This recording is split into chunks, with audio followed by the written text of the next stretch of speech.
महालक्ष्मी नमो नमः। पुरुषोत्तम भगवान की जय। आज है 5 जून 2026। आपका दिन शुभ हो, मंगलमय हो, यही मेरी प्रभु जी से प्रार्थना है। आइए श्रवण करते हैं पुरुषोत्तम महीने का 21वां अध्याय। साथ ही इसी वीडियो में हम सुनेंगे आंवला सींचने की कथा और महालक्ष्मी वैभव लक्ष्मी व्रत की कथा। आपसे अनुरोध है वीडियो के अंत तक बने रहिएगा। जैसे कि आज का सर्वश्रेष्ठ दिन है पंचमी का, और पंचमी तिथि 1:20 तक रहेगी। उसके उपरांत षष्ठी लग जाएगी। आज श्रवण नक्षत्र है। ब्रह्म योग और इंद्र योग का निर्माण हो रहा है।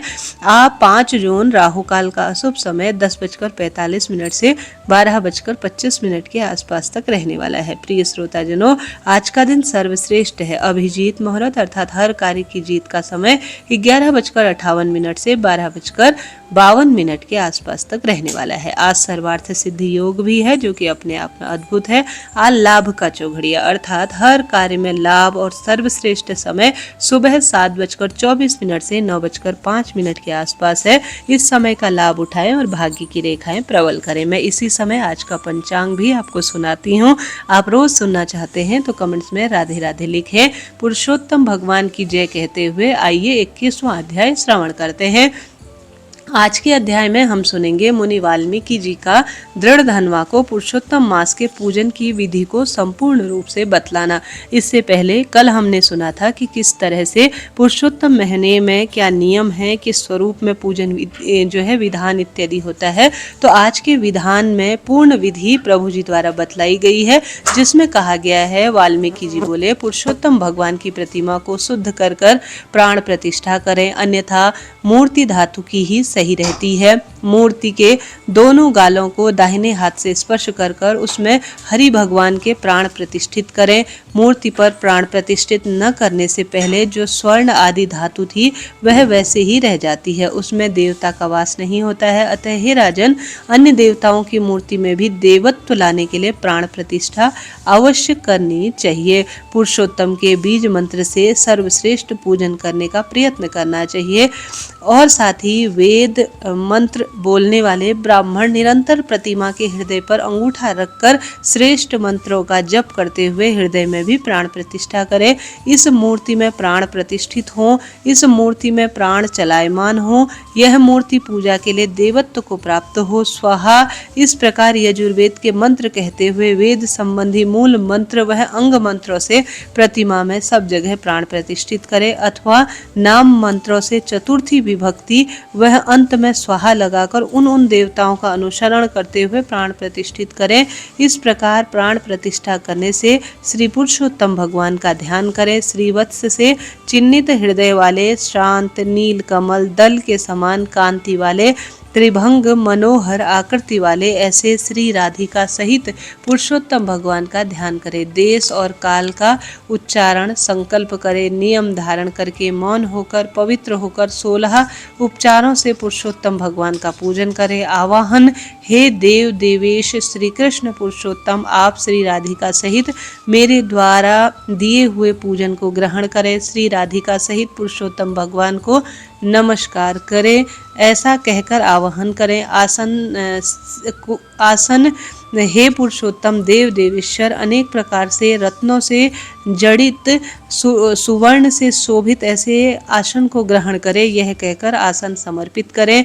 पाद्य अर्थात मेरे द्वारा गंगा आदि सब तीर्थों से प्रार्थना करके लाया हुआ सुखदायक स्पर्श करने योग्य जल पाद्य अर्थात पांख पखारने के लिए ग्रहण करें। अर्घ, हे हरि, गोपिकाओं को आनंद देने के लिए गोपीराज नंद के घर में उत्पन्न हुए आप राधा सहित मेरे दिए हुए अर्घ को स्वीकार करें। आचमन, हे ऋषिकेश, हे पुराण पुरुषोत्तम, शुद्धि से लाए हुए तथा स्वर्ण कलश में रखे हुए गंगा जल से आप आचमन करें। चरणामृत अर्थात हे हरि, मेरे द्वारा लाए गए पंचामृत से राधा सहित जगत के नियंता हरि, आपकी पूजा से मेरे कार्य सिद्धि हो। हे राधिका नंदन, हे सुखदायक, गौ के दूध, दही, घी, मधु और शक्कर इनसे युक्त पंचामृत ग्रहण करें। ऐसा कहकर पंचामृत से स्नान कराएं, नमस्कार करें और कहें कि हे नाथ योगेश्वर, गिरधारी, यज्ञ पतित गोविंद, आपको नमस्कार है। पुनः स्नान, हे नंदन मेरे द्वारा दिए गए गंगा जल को आप भांति निर्मल नदी वह तीर्थ का जल समझकर स्नान को ग्रहण करें। वस्त्र, हे देव, सब कामनाओं की सिद्धि के लिए मेरे द्वारा निवेदित किए गए इन 2 पीताम्बर को ग्रहण करें। ऐसे वस्त्र धारण करने के बाद आचमन करें।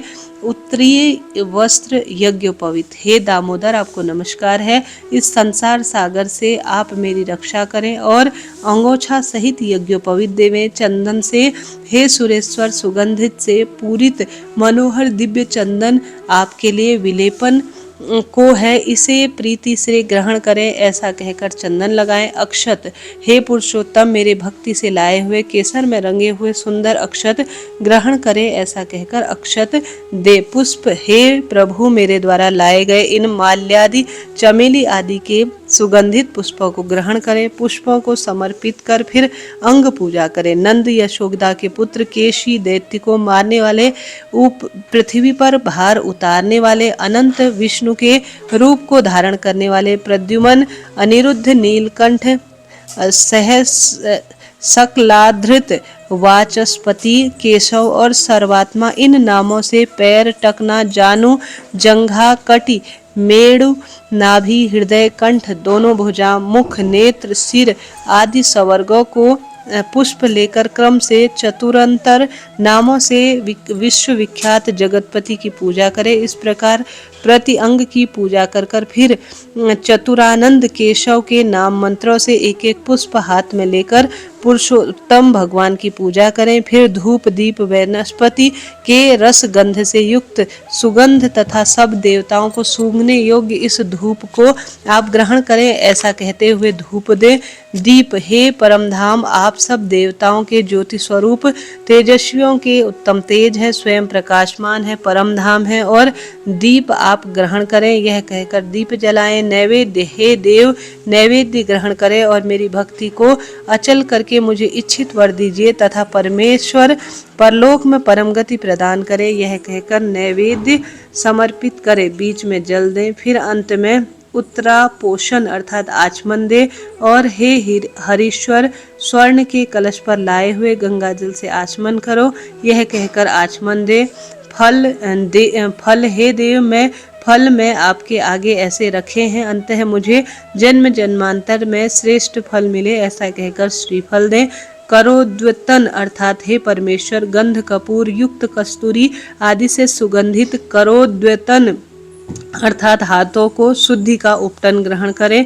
यह कहकर करोद्वेतन दें। फिर तांबुल, हे देव, सुपारी युक्त कपूर सहित भक्ति भाव को दिया मनोहर तांबुल ग्रहण करो। इस प्रकार तांबुल दे। दक्षिणा, ब्रह्मा जी के गर्भ से स्थित अग्नि के बीज, अग्नि पुष्य के फलदाता स्वर्ग को ग्रहण करें और मुझे शांति दे। ऐसा कहकर दक्षिणा प्रदान करें। आरती, हे शरद ऋतु के कमल तुल्य श्याम, 3 जगह से टेढ़ी मनोहर आकृति वाले देवताओं के स्वामी राधा कृष्ण की मैं आरती करता हूँ। ऐसा कह निराजन करें, प्रदक्षिणा करें। हे जगन्नाथ, रक्षा करो, रक्षा करो। हे भक्तों पर कृपा करने वाले, मेरी प्रदक्षिणा स्वीकार करो। ऐसा कहकर प्रदक्षिणा करें। मंत्र पुष्पांजलि, हे नाथ यागेंद्र, यज्ञ स्वीकार करने वाले, यज्ञ रूप, यज्ञ के कारक श्री गोविंद को मैं नमस्कार करता हूँ। ऐसा कहकर मंत्र पुष्पांजलि दे। नमस्कार विद्वेश्वर, विश्व रूप, विश्व के उत्पन्न करने वाले विश्वपति गोविंद को नमस्कार है। ऐसा कहकर नमस्कार पूर्ण करें। क्षमापन्न, फिर निम्नलिखित मंत्रों से पुरुषोत्तम भगवान से क्षमा मांगे।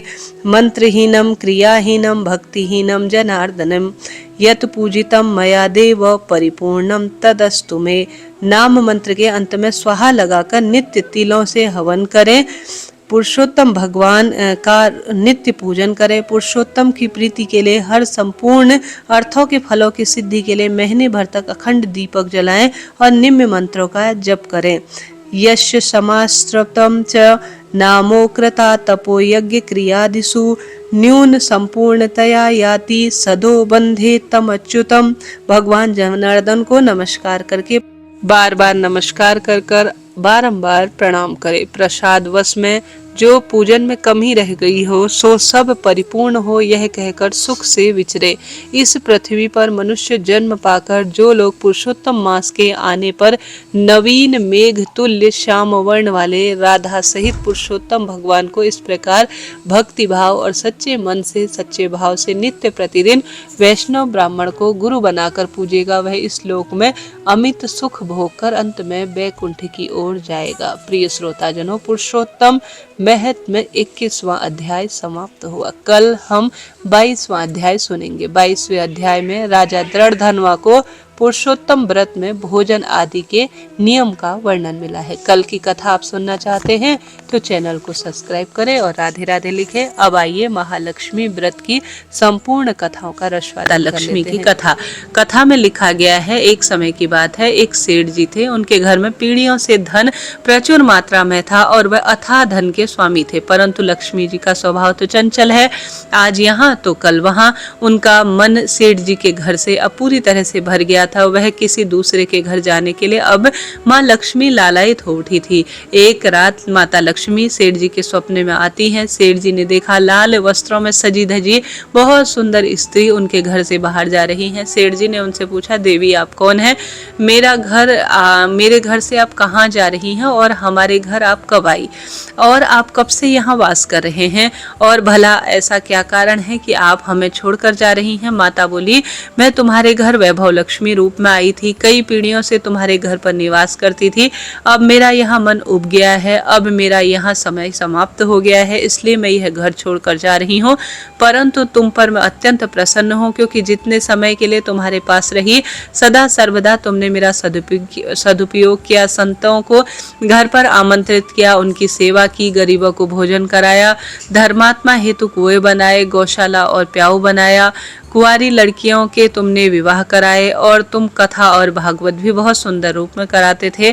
साथ ही अतिथियों का सत्कार भी किया जाता था, इसलिए मैं तुमसे खूब प्रसन्न हूँ। अब जाते समय मैं तुम्हें एक वरदान देना चाहती हूँ, तो तुम जो चाहो तुम मांग लो। तब सेठ जी सोचने के लगे कि मैं अकेला क्या मांगूं, मेरी 4 बहुएं हैं, उनसे पूछकर ही कुछ मांग लेता हूँ। तब उसने एक दिन माता रानी से समय मांग लिया। तब सेठ जी ने माता लक्ष्मी से कहा, माता अगर आप प्रसन्न होकर जाना चाहती हैं तो जरूर से आप विदा लेकर जाइए, परंतु एक दिन का मुझे समय दीजिए, मैं अपने 4 बहुओं से सलाह मशवरा लेकर कल को आपको बताऊंगा कि मुझे क्या वर चाहिए। लक्ष्मी जी बोली, ठीक है, जैसी तुम्हारी इच्छा, मैं कल फिर से आ जाऊंगी, तब तुम अपना वर मांग लेना। ऐसा कहकर माता अंतर्ध्यान हो गई। अब सेठ जी ने सुबह उठते ही 4 बहुओं को बुलाया और अब उन्होंने अपने सपने में आई हुई सारी बात उनके सामने कही, बहुओं से सलाह मांगी।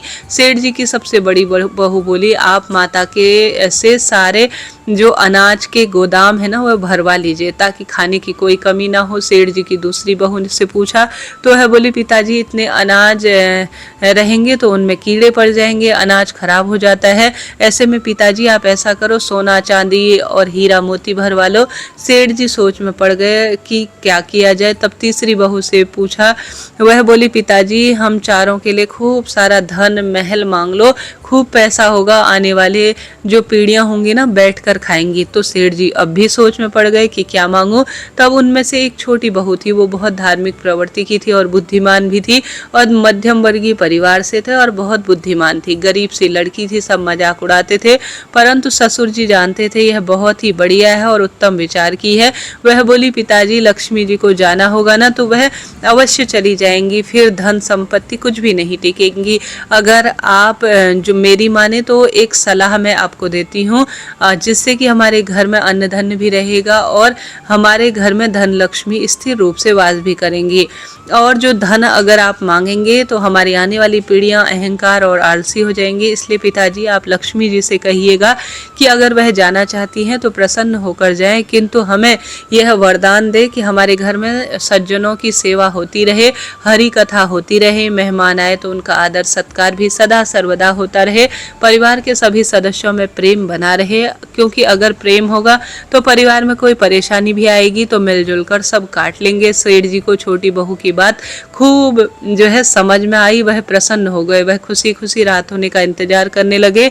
रात हो गई, माता फिर से सेठ जी के सपने में आती हैं। सेठ जी से पूछती हैं कि तुमने अपनी बहुओं से सलाह मशवरा कर लिया क्या, बोलो तुम्हें क्या चाहिए। सेठ जी कहते हैं, हे माते, यदि आप जाना चाहते हैं तो अवश्य ही आप प्रसन्न होकर जाएं, परंतु मुझे यह वरदान दीजिए कि मेरे घर में सदैव हरि कीर्तन होता रहे, संतों की सेवा होती रहे, अतिथियों का सत्कार होता रहे, परिवार के सदस्यों में खूब प्रेम बना रहे। यह सुनकर माता चौंक जाती है और कहती है, यह तुमने क्या मांग लिया। जिस घर में हरि कथा होगी, संतों की सेवा होगी और वहां दान पुण्य होगा और आपस में प्रेम बना रहेगा, एक दूसरे का सम्मान होगा, हरि कीर्तन सत्संग होता रहेगा, तो उस घर में साक्षात नारायण स्वयं वास करेंगे। और जहाँ श्री नारायण का वास होगा वहाँ लक्ष्मी जी तो सदा सर्वदा के लिए वास करेंगी ही। यह मांगकर तो तुमने मुझे अपने घर पर पूर्ण रूप से रहने को विवशी कर दिया। ऐसा कहकर सेठ जी के घर लक्ष्मी जी फिर से पूर्ण रूप से स्थायी रूप से वास करने लगी। हे माता लक्ष्मी, जैसे सेठ जी के परिवार में सद्बुद्धि दी, उनके घर में आप विराजमान रही, उसी प्रकार से आज जो भी कथा सुनने वाले हैं, सुनाने वाले हैं, जयकारा करने वाले हैं, उनके घर में खूब सारी खुशियां देना और हमेशा प्रेम का वास बनाए रखना। पुत्र, विवाह, नौकरी, रोग, कर्ज, धन, संपदा इत्यादि की परेशानी हो तो सदा सर्वदा के लिए दूर करना। प्रेम से बोलिए महालक्ष्मी की जय, श्रेष्ठ लक्ष्मी की जय, धन लक्ष्मी की जय, वैभव लक्ष्मी जी की जय, संतान लक्ष्मी की जय, सौभाग्य लक्ष्मी की जय। आंवला सींचने की कथा। पौराणिक कथा के अनुसार एक बार माता लक्ष्मी पृथ्वी लोक पर भ्रमण कर रही थी। रास्ते में उनके मन में एक अद्भुत इच्छा जागृत हुई। वह जानना चाहती थी कि उन्हें भगवान विष्णु और भोलेनाथ अर्थात भगवान शिव दोनों की पूजा एक साथ करने का एक सौभाग्य प्राप्त हो जाए। माता विचार करने लगी कि इन दोनों देवताओं की पूजा एक ही समय में कैसे की जाए, क्योंकि भगवान विष्णु को तुलसी अत्यधिक प्रिय है और भगवान स्वयंभू को बेलपत्र। तभी माता लक्ष्मी ने एक आंवले का वृक्ष देखा। उन्हें तुरंत यह ज्ञान हुआ कि तुलसी और बेलपत्र के सभी गुण एक साथ इसी आंवला वृक्ष में समाहित हैं, अतः यह वृक्ष साक्षात भगवान विष्णु और भगवान शिव का संयुक्त स्वरूप है। माता लक्ष्मी ने तत्काल उस आंवले पेड़ को भगवान विष्णु और शिव के प्रतीक के रूप में मानकर विधि विधान से उसकी पूजा अर्चना शुरू कर दी। उन्होंने आंवला वृक्ष की परिक्रमा की, उसे जल चढ़ाया और दीपदान किया। इसके उपरांत माता लक्ष्मी की भक्ति से प्रसन्न होकर भगवान विष्णु और भगवान शिव दोनों एक साथ वहां प्रकट हुए। माता लक्ष्मी ने आंवले के पेड़ के नीचे भोजन तैयार किया और सबसे पहले दोनों देवताओं को भोजन कराया। इसके बाद उन्होंने उस भोजन को स्वयं भी प्रसाद ग्रहण किया। चूंकि यह दिन सर्वश्रेष्ठ आंवला पूजन का दिन था, इसलिए तभी से श्रेष्ठ रूप में आंवला के वृक्ष के पूजन का विधान हुआ। जो भी भक्त आंवला वृक्ष की विधि विधान से पूजा करता है, उसका जो फल है वह अक्षय रहता है, अर्थात कभी भी इसका फल क्षय नहीं होता। और आंवला वृक्ष की पूजा करने से सदा सर्वदा सौभाग्य बढ़ता है और भगवान विष्णु और माता लक्ष्मी और श्री नारायण की एक साथ कृपा मिलती है। प्रेम से बोलिए आंवला वृक्ष की जय। आंवला वृक्ष की संपूर्ण श्रेष्ठ कथा अनुसार जब पृथ्वी जलमग्न हो गई तब ब्रह्मा जी के मन में सृष्टि के दोबारा संचन का अर्थात दोबारा बनाने का, सृजन का विचार आया। कमल पुष्प पर बैठकर ब्रह्मा जी तपस्या करने लगे। ब्रह्मा जी की तपस्या से खुश होकर भगवान विष्णु प्रकट हुए। भगवान विष्णु को देखकर ब्रह्मा जी के खुशी से आंखों में आंसू आए और वह रोने लगे। ब्रह्मा जी के आंसू भगवान विष्णु के चरणों पर गिरने लगे। ब्रह्मा जी के आंसू से आंवले के वृक्ष की उत्पत्ति हुई। तब भगवान विष्णु ने ब्रह्मा जी से कहा, आपके आंसू से उत्पन्न आंवले का वृक्ष और फल मुझे बेहद प्रिय है और यह मेरा अंश माना जाएगा। साथ ही जो भी आंवला वृक्ष का पूजन करेगा उसके सारे पाप समाप्त हो जाएंगे और व्यक्ति को मोक्ष की प्राप्ति होगी। आंवले की उत्पत्ति को लेकर इसके अलावा भी 2-3 और धार्मिक मान्यताएं है। पद्म पुराण और स्कंद पुराण के मुताबिक जिस तरह शिव जी के आंसू से रुद्राक्ष की उत्पत्ति हुई, उसी तरह ब्रह्मा जी के आंसू से आंवले पेड़ की उत्पत्ति हुई। एक और मान्यता अनुसार आंवले को धात्री वृक्ष भी कहा जाता है। आंवले को धर्म का आधार माना गया है। भगवान विष्णु को यह वृक्ष काफी प्रिय है। सृष्टि के सृजन के दौरान सबसे पहले आंवला का वृक्ष ही उत्पन्न किया था। इसके चलते इसे आदिरोह या आदि वृक्ष भी कहा जाता है। इसके अलावा कहा जाता है समुद्र मंथन में विष की हल्की बूंदें जहां जहां गिरी वहां भांग धतूरा जैसी बूटियां उत्पन्न हुई। अमृत की बूंद जहां छलकी वहां आंवला और अन्य गुणकारी पौधे उत्पन्न हुए। बोलिए आत्री वृक्ष की जय, माता लक्ष्मी की जय, आंवला वृक्ष की जय। प्रेम से बोलिए श्री नारायण भगवान की जय। प्रिय श्रोताजनों, आज के दिन जो भी आंवला वृक्ष की इस कथा को सुनता है, श्री नारायण महादेव और ब्रह्मा जी की कृपा मिलती है और माँ लक्ष्मी का सदा सर्वदा उस घर में वास होता है। प्रेम से बोलिए महालक्ष्मी की जय। आइए श्रवण करते हैं वैभव लक्ष्मी व्रत कथा। शहर में लाखों लोग रहते थे, सभी अपने अपने काम व्यस्त रहते थे, किसी को किसी की कोई परवाह नहीं थी। भजन कीर्तन, भक्ति भाव, दया, माया, परोपकार जैसे संस्कार अब कम हो गए थे। शहर में खूब बुराइयां बढ़ने लगी और गलत कार्य खूब होने लगे। इसके बावजूद शहर में कुछ अच्छे लोग भी थे। ऐसे ही लोगों में शीला और उसके पति की गृहस्थी मानी जाती थी। शीला धार्मिक प्रवृत्ति की थी और संतोष स्वभाव की थी। उसके पति भी विवेकी और सुशील थे। शीला और उसका पति कभी किसी की बुराई नहीं करते थे और प्रभु भजन में अच्छी तरह समय बदलते रहते थे अर्थात व्यतीत करते थे। देखते ही देखते समय बदल गया। शीला का पति बुरे लोगों से दोस्ती कर बैठा। अब वह जल्दी से जल्दी करोड़पति बनने का ख्वाब देखने लगा। इसके लिए उसने गलत रास्ता चुन लिया। उसकी हालत रास्ते में भटकने वाले भिखारी जैसी हो गई। दोस्तों के साथ शराब की लत भी उसे लग गई। इस प्रकार उसने अपना सब कुछ जुआ, शराब इत्यादि में खो दिया। किंतु भगवान पर भरोसा उसकी पत्नी को खूब था। अब वह अधिकांश समय प्रभु भक्ति में बिताती थी और अच्छे अच्छे कर्म भी करती थी। अचानक एक दोपहर की बात है कि द्वार पर किसी ने दस्तक दी। शीला ने द्वार खोला तो देखा एक मांझी खड़ी है। उसके चेहरे पर अलौकिक तेज और निखार है। उनकी आंखों में मानो अमृत बह रहा है। उनका भव्य चेहरा करुणा और प्यार से झलक रहा है। उनको देखते ही शीला के मन में अपार शांति छा गई। शीला के रोम रोम आनंद से भर गया। शीला उस मांझी को देखकर आदर के साथ अंदर ले आई। घर में बिठाने के लिए कुछ भी नहीं था। अतः शीला ने सकुचाकर एक फटी हुई चद्दर को बिठा दिया। मांझी बोली, क्यों शीला, मुझे नहीं पहचाना? हर शुक्रवार को लक्ष्मी जी के मंदिर में भजन कीर्तन के समय वहां आया करती थी। इसके बावजूद शीला कुछ समय नहीं पा रही थी। फिर मांझी बोली, तुम बहुत दिनों से मंदिर नहीं आई थी, इसलिए मैं तुम्हें देखने चली आई। माता जी के अति प्रेम भरे शब्दों से शीला का मानो दिल पिघल गया और वह खूब रोने लगी और बिलख बिलख कर कहने लगी। माँ जी ने कहा, बेटी, सुख और दुख तो धूप और छाया जैसे हैं। धैर्य रखो बेटी, मुझे तेरी सारी बात और परेशानी पता है। माता जी के व्यवहार से शीला को काफी आराम मिला और सुख के आस में उसने माता को अपनी सारी कहानी सुना दी। कहानी सुनकर माता जी ने कहा, कर्म की गति न्यारी है।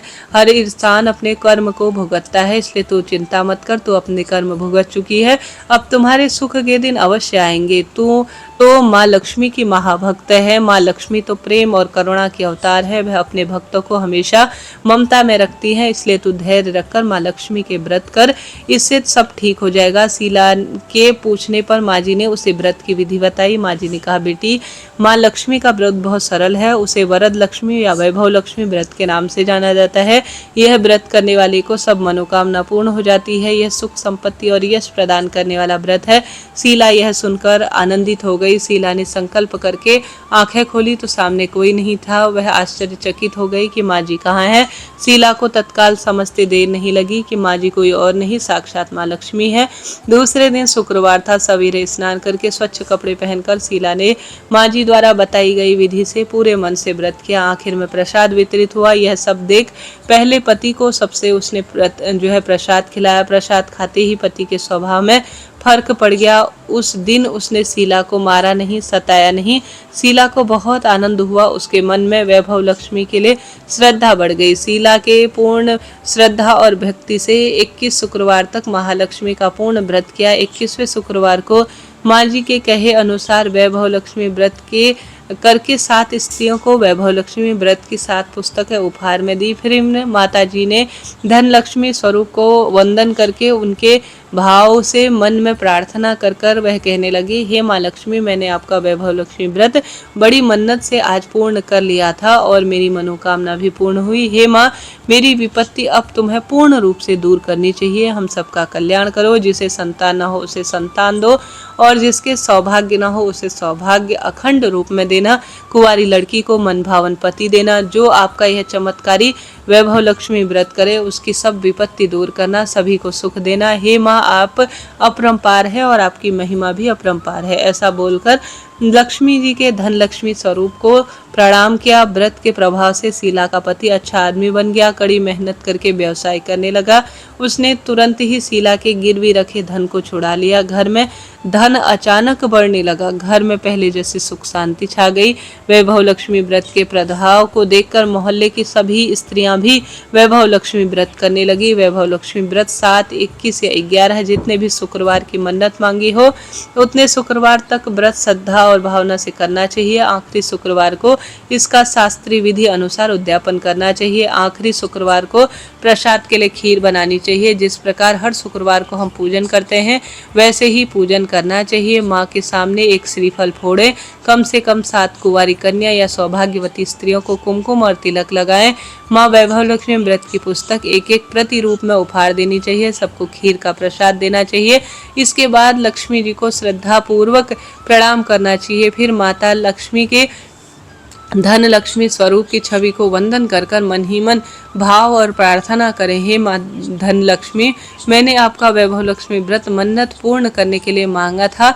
आज यह व्रत पूर्ण हुआ। हे माँ, हमारी जो भी मनोकामना हमने बोली है वह पूर्ण करें। हमारी विपत्ति दूर करो। हम सबका कल्याण करो। जिसे संतान न हो उसे संतान दो। सौभाग्यशाली स्त्री का सौभाग्य अखंड रखना। कुंवारियों को मन भावन पति देना। जो आपका यह चमत्कारी वैभव लक्ष्मी व्रत करे उसके जीवन में सब खुशियों के सौभाग्य देना। जो आपका यह व्रत करे उसके जीवन में कोई विपत्ति न आए और सब विपत्ति से उसके परिवार को दूर रखना, सभी को सुखी करना।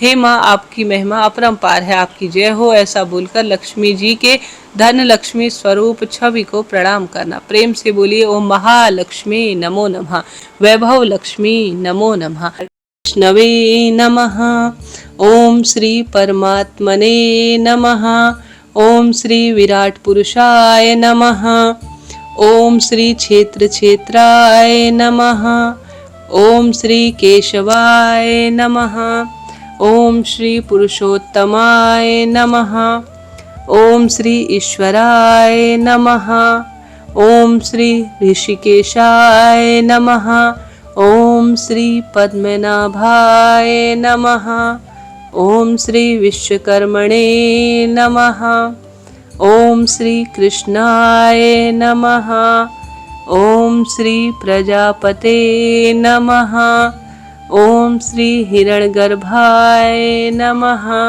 ओम श्री सुरेश्वराय नमः, ओम श्री सर्वदर्शनाय नमः, ओम श्री सर्वेश्वराय नमः, ओम श्री अच्युताय नमः, ओम श्री वासुदेवाय नमः, ओम श्री पुंडरीकाक्षाय नमः, ओम श्री नरनारायणाय नमः, ओम श्री जनार्दनाय नमः, ओम श्री लोकाध्यक्षाय नमः, ओम श्री चतुर्भुजाय नमः, ओम श्री धर्म अध्यक्षाय नमः, ओम श्री उपेंद्राय नमः, ओम श्री माधवाय नमः, ओम श्री महाबलाय नमः, ओम श्री गोविंदाय नमः, ओम श्री प्रजापते नमः, ओम श्री विश्वतमने नमः, ओम श्री सहस्त्राध्यक्षाय नमः, ओम श्री नारायणाय नमः, ओम श्री सिद्ध संकल्पाय नमः, ओम श्री महेंद्राय नमः, ओम श्री वामनाय नमः, ओम श्री अंतर्जिते नमः, ओम श्री महीधराय नमः, ओम श्री गरुड़ध्वजाय नमः। ओम श्री लक्ष्मीपते नमः। ओम श्री दामोदराय नमः। ओम श्री कमलापते नमः। ओम श्री परमेश्वराय नमः। ओम श्री धनेश्वराय नमः। ओम श्री मुकुंदाय नमः। ओम श्री आनंदाय नमः। ओम श्री सत्यधर्माय नमः। ओम श्री उपेंद्राय नमः। ओम श्री चक्र गदाधराय नमः। ओम श्री भगवते नमः। ओम श्री शांतिदाय नमः। ओम श्री गोपते नमः। ओम श्री श्रीपते नमः। ओम श्री श्री हरिये नमः। रघुनाथाय नमः। ओम श्री कपिलेश्वराय नमः। ओम श्री वारहाय नमः। ओम श्री नरसिंहाय नमः। ओम श्री रामाय नमः। ओम श्री हरिग्रीवाय नमः। ओम श्री शोकनाशाय नमः। ओम श्री विशुद्ध आत्मने नमः। ओम श्री केशवाय नमः। ओम श्री धनंजयाय नमः। ओम श्री ब्राह्मण प्रियाय नमः। ओम श्री श्री यदुश्रेष्ठाय नमः। ओम श्री लोकनाथाय नमः। ओम श्री भक्तवत्सलाय नमः। ओम श्री चतुर्मूर्ते नमः। ओम श्री एकपदे नमः। ओम श्री सुलोचनाय नमः। ओम श्री सर्वतोमुखाय नमः। ओम श्री सप्तवाहनाय नमः। ओम श्री वंशवर्धाय नमः। ओम श्री योगिने नमः। ओम श्री धनुर्धराय नमः। ओम श्री प्रीतिवर्धनाय नमः। ओम श्री प्रीतिवर्धनाय नमः। ओम श्री अकुराय नमः। ओम श्री द्विषप्ननाशाय नमः। ओम श्री भूभवे नमः। ओम श्री प्राणदाय नमः। ओम श्री देवकी नंदनाय नमः। ओम श्री शंख भ्रते नमः। ओम श्री सुरेश्वराय नमः। ओम श्री कमल नयनाय नमः। ओम श्री जगत गुरुवे नमः। ओम श्री सनातन नमः। ओम श्री सचिदानंदाय नमः। ओम श्री द्वारिकानाथाय नमः। ओम श्री दानवेंद्राय विनाशकाय नमः। ओम श्री दयानिधि नमः। ओम श्री एकात्मने नमः। ओम श्री शत्रुजीते नमः। ओम श्री घनश्यामाय नमः। ओम श्री लोकाध्यक्षाय नमः। ओम श्री जरा मरण वर्जिताय नमः। ओम श्री सर्व यज्ञ फल प्रदाय नमः। ओम श्री विराट पुरुषाय नमः। ओम श्री यशोदानंदनाय नमः। ओम श्री परम धार्मिकाय नमः। ओम श्री गरुड़ध्वजाय नमः। ओम श्री प्रभवे नमः। ओम श्री लक्ष्मीकांतजाय नमः। ओम श्री गगन सदृश्यमाय नमः। ओम श्री वामनाय नमः। ओम श्री हंसाय नमः। ओम श्री वयाशाय नमः। ओम श्री प्रकटाय नमः। प्रिय श्रोताजनों, यहाँ पर श्री नारायण भगवान के नित्य नियम से जपे जाने वाले, श्रवण किए जाने वाले 108 नाम पूर्ण हुए। अगर आप रोज सुनना चाहते हैं तो चैनल से जुड़े। अन्य नित्यनेम की कथा भी नियम से सुना करेंगे। आरंभ करते हैं। प्रेम से बोलिए जय श्री राम, जय सीता मैया की। यह कहानी सीता माता कहती थी। श्री रामचंद्र जी प्रेम से सुना करते थे। एक दिन सीताराम भगवान को किसी काम से बाहर जाना पड़ा। बाहर जाते तो सीता माता कहने लगती कि भगवान, मेरा तो 12 वर्ष का नित्यनेम है। नित्य नियम अर्थात कि आप बाहर जाएंगे तो मैं अपनी कहानी किसे सुनाया करूंगी। श्री रामचंद्र जी ने कहा, तुम कुएं के पास में जाकर बैठ जाना और वहां औरतें पानी भरने आया करेंगी, उन्हें अपनी कहानी सुना दिया करना। सीता माता कुएं के पाल पर जाकर बैठ गई। एक स्त्री आई, उसने रेशम की जड़ी साड़ी पहनी थी, सोने का घड़ा लिया था। सीता माता उसे देखकर कहती है, बहन मेरे 12 वर्ष का नित्यनेम सुन लो। पर वह स्त्री बोली कि मैं तुम्हारा नित्यनेम सुनूंगी तो मुझे घर जाने में देर हो जाएगी और मेरी सास मुझसे खूब लड़ेगी। उसने कहानी नहीं सुनी और चली गई। उसकी रेशम जरी साड़ी फट गई, सोने का घड़ा मिट्टी में बदल गया। सास ने देखा तो पूछा, किसका दोष अपने सर लेकर आई है। बहू ने कहा, कुएं के पाल के पास एक औरत बैठती है, उसने कहानी सुनने को कहा, पर मैंने अनसुना कर दिया और मैं ऐसे ही वापस लौट आई और मुझे उसका ऐसा फल मिला। बहू की बात सुनकर अगले दिन वही साड़ी और घड़ा लेकर सास कुएं के पाल के पास गई।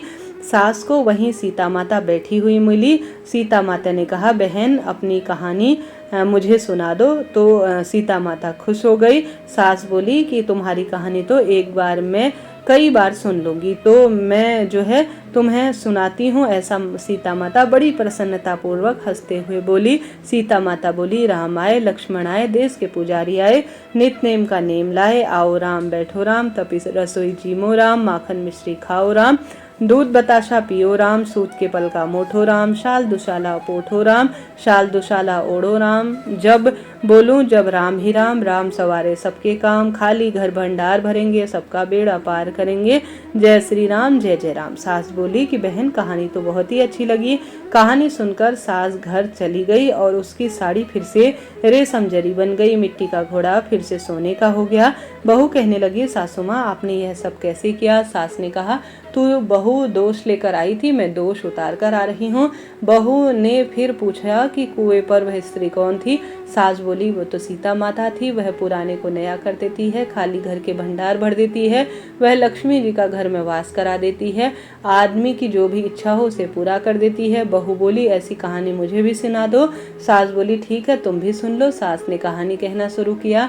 राम आए, लक्ष्मण आए, देश के पुजारी आए, नित्यनेम का नेम लाए, आओ राम बैठो राम, तपी रसोई जीमो राम, माखन मिश्री खाओ राम, दूध बताशा पियो राम, सूत के पल का मोठो राम, शाल दुशाला पोठो राम, शाल दुशाला ओढ़ो राम। जब बोलूं जब राम ही राम, राम सवारे सबके काम, खाली घर भंडार भरेंगे, सबका बेड़ा पार करेंगे, जय श्री राम, जय श्री राम, जय जय राम।